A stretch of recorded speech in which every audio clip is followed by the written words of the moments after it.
Anil Ravipudi, megastar Chiranjeevi వీళ్ళిద్దరి కాంబినేషన్లో ఇప్పటి వరకు సినిమా వస్తుంది రాలేదని చాలామంది అనుకుంటున్నారు. సో మొత్తానికైతే సినిమా ఫిక్స్ అయిపోయింది. ఆల్రెడీ చిరంజీవి గారికి అడ్వాన్స్ కూడా ఇవ్వడం జరిగింది ఆ సినిమాకి సంబంధించిన ప్రొడ్యూసర్. సో ఇది నిజమేనా? ఖచ్చితంగా చిరంజీవి గారే సభాముఖంగా అనౌన్స్ చేశారు దాన్ని. నిన్న లైలా రిలీజ్ ఈవెంట్లో అయితే అనిల్ రావిపూడి గారు కూడా గెస్ట్గా వచ్చారనమాట. ఆ సందర్భంగా అటు అనిల్ని, ఆ సినిమా నిర్మాత కూడా ఆయనే అవడం, ఇప్పుడు లైలా నిర్మాత నెక్స్ట్ చిరంజీవి గారితో సినిమా కమిట్ అవడం, ఆయన ఆల్రెడీ ఆయనకి అడ్వాన్స్ ఇచ్చేయడం కూడా జరిగిందనమాట. సో అనిల్ రావిపూడి గారు అయితే పూర్తిగా ఒక కామెడీ తరహా సినిమా రాస్తున్నారు. సో అది పూర్తిగా కథ ఇంకా ఫైనల్ కావాల్సి ఉంది. సమ్మర్ నుంచి షూట్ స్టార్ట్ చేస్తామని చెప్పి కూడా చెప్పారు.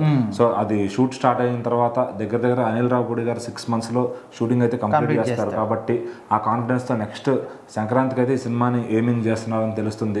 మరి అఖండ కూడా చూస్తూ ఉంటే పోస్ట్ పోన్ అయ్యేటట్టుంది. కాబట్టి అది కూడా వచ్చే సంక్రాంతికి మళ్ళీ బాస్కి బాలయ్యకి పోటీ సిచ్యువేషన్ అయితే కనపడుతుంది. మరి అనిల్ రావిపూడి గారు అయితే ఈసారి ఫుల్గా చిరంజీవి గారు కంఫర్ట్ జోన్ అయినా ఒక మంచి కామెడీ యాంగిల్లో కథ రాసుకొస్తున్నారని తెలుస్తుంది. సో విత్ మెసేజ్ కూడా ఉంటుంది ఆ సినిమా అని తెలుస్తుంది అనమాట. సో మరి సాహు గార్పాటి గారు ఇప్పటికే ఆయనకి అడ్వాన్స్ ఇచ్చాడు అని ఆయన కూడా నాకు భగవంత్ కేసరి లాభాల్లో నుంచి ఆల్రెడీ అడ్వాన్స్ ఇచ్చారు. సో నెక్స్ట్ నా సినిమా లాభాలతో ఇంకో 4 సినిమాలు చేయాలని కూడా ఆయన బ్లెస్సింగ్స్ ఇచ్చేశారు.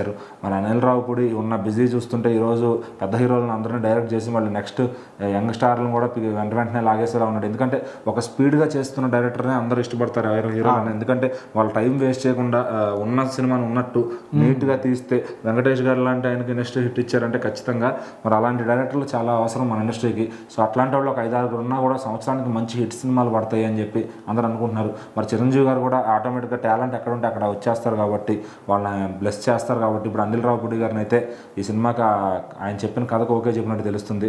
మరి ఇప్పుడు అనిల్ రావిపూడి గారు కూడా మంచి సక్సెస్లో ఉన్నారు back to back. So Chiranjeevi గారు కూడా లైనప్ అంతా కూడా చాలా బాగుంది. సో మరి వీళ్ళిద్దరు కాంబినేషన్లో సినిమా అంటే మినిమం శంకర్ దాదా రేంజ్, మరి మ్యాక్సిమం అన్నయ్య రేంజ్ ఊహించుకుంటున్నారు. సో మరి అంత లెవెల్లో ఈయన సాటిస్ఫై చేస్తారా లేదా అనేది చూడాలి. సో మరి ఖచ్చితంగా వింటేజ్ చిరంజీవి గారిని అయితే తీసుకొస్తానని అనిల్ గారు అయితే ఇంటర్వ్యూలో చెప్తున్నారు.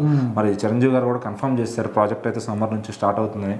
సో చూద్దాం మరి ఈ ప్రాజెక్ట్ అసలు ఎలా ఉండబోతుంది, ఎంత ఏ విధంగా ఆడియన్స్ని అలరించబోతుంది.